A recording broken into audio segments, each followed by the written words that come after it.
The number of households receiving services from municipalities have increased, but free basic services declined between 2022 and 2023. That's according to Stats SA's non-financial census on municipalities for the year ended 30 June 2023. Now, the data shows that for the period under review, water and electricity recorded the lowest percentage increases. Solid waste management had the highest percentage high increase, followed by sewerage and sanitation. SABC says it has noted a drop in free basic services rendered in municipalities compared to 10 years ago. According to its non-financial census of municipalities for the year ended 30 June 2023, 3 provinces showed the highest proportion of households that benefited from free basic water services, namely the Western Cape, followed by KwaZulu-Natal and the Northern Cape.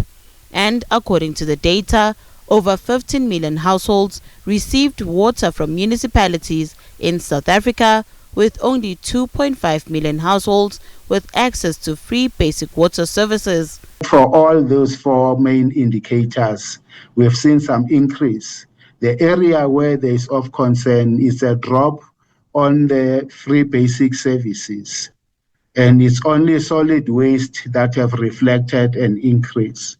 There are many factors behind that, and the most common one that is driving it is more related to the renewal of membership, because communities are expected to re-register as indigent households at the municipalities on an annual basis, so that municipalities could have an understanding or a sense as to say how many households could be treated as indigent, so that free basic services could be rendered to them. But the challenge is the lack of awareness and communication. Data shows a marginal increase in water and electricity services. It says this is due to the rapid growth of informal settlements, lack of information and education, as well as financial constraints faced by municipalities. The challenges, I think it's the informal settlements. Those are the ones now that are driving the numbers not to reduce to the level where municipalities would like to foresee them happening, because the mushrooming of new informal settlements. The financial constraints is also another element where municipalities plan for some projects whereby they are going to eradicate and replace. But due to the cut in the budget or due to the shifting of the focus on the other priority areas, it leads to them now not being able to meet their plans or their target within that particular financial year. The non-financial census of municipalities also showed a drastic reduction in the use of bucket toilets. However, the number of bucket toilet systems across the country are still significant. Nothando Makutulela, SABC News, Johannesburg. Right, let's get some analysis. Venture Capital Board member Lavina Ramkissoon joins us to expand the conversation. A very good evening to you, Lavina. Thank you for your time. Just listening and assessing the numbers around the households receiving services from municipalities. I mean, they have increased, but on the other end, free basic services declined between 2022 and 2023. What's your take on this outcome? I think it's quite a critical sort of juncture we find ourselves in at the moment. And, you know, when we have a spread of users or an increase in users with a decrease in in basic services, this generally allows us to start asking deeper questions around, you know, the municipality's operational efficiencies and, you know, sort of strategy that is there. I think in addition to that, we've had, you know, technology systems that require quite a large, you know, upgrade. We know that infrastructure is a huge problem at this point in time in terms of upgrade and maintenance. And we know at the same time, the rural populations have increased, but there has also been an increase in urbanization that has happened at the same time.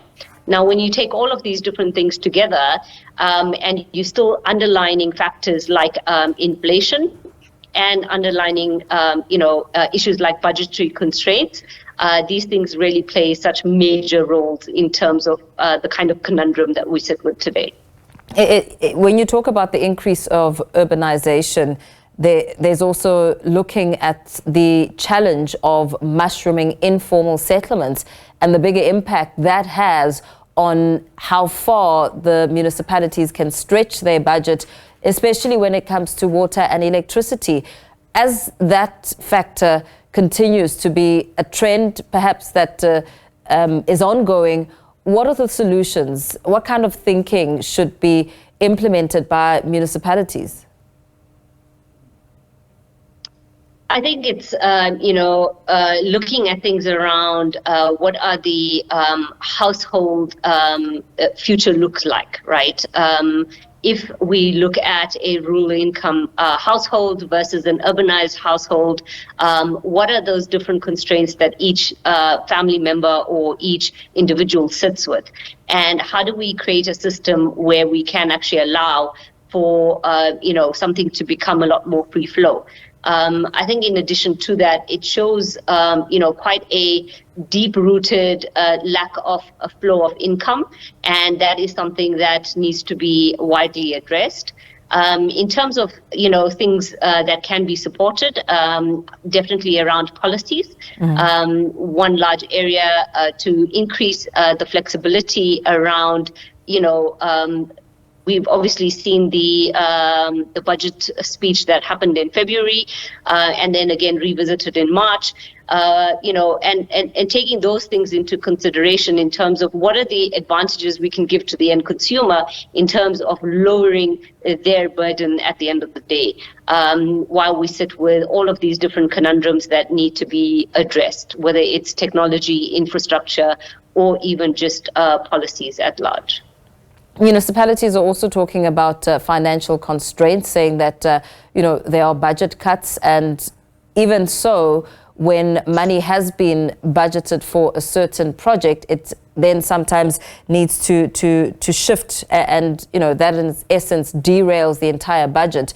What kind of scrutiny is needed in that space? Because service delivery, at the end of the day, is really one of the biggest challenges. I think this is the point where we need to have a real honest conversation with ourselves in terms of what that budget actually looks like. Where is money being spent? How frequently is money being spent on what areas? And how can we actually, trim down the fat? And I think there's lots of examples worldwide that we can take an example from in terms of, leading by example in that. But I think also, particularly when it comes to impact of the vulnerable or low-income households, there are other countries that have done really well, whether we look at places like South Korea or Singapore, New Zealand, Germany, just to name a few. So I think it's, really looking at what is that outlining large view that we want for ourselves, and how can we actually get there within the shortest period of time. Deep down, honest conversations, from a municipality perspective, but also from provincial and, country as well. In scrutinizing the data, it also shows that for the period under review, water and electricity recorded the lowest percentage increases. And as you and I speak, we're right in the middle of a water indaba taking place, where we heard President Cyril Ramaphosa speaking today about some of the measures that are needed to ensure that there is a plan when it comes to water and sanitation. And of course, looking at the manner in which all of this filters down now to municipalities, and how those budgets are managed, and how it affects people on the ground. Yeah, you're right. I mean, it has to be a top-down approach as well as a bottom-up approach at the same time. Having that wider vision, and guidance from the presidency, all the way down to grassroots levels would be amazing if filtered well enough and, executed well enough. I think also, having the ability to allow for citizens to have a voice, on this particular issue becomes really important. One has to bear in mind that, it's not a singular type of approach, and we do actually require all stakeholders that are actually involved in this.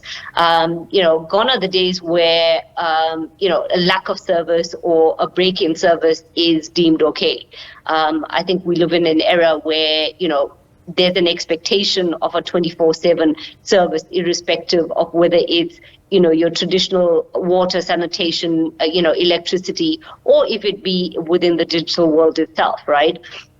So I think, that's an environment and that's the mindset that we need to start achieving and, getting ourselves more familiar with. Very well. Thank you so much for speaking to us this evening. Venture Capital Board member Lavina Ramkissoon speaking to us there about some of the numbers around South Africa's non-financial census and municipalities as we scrutinize those numbers.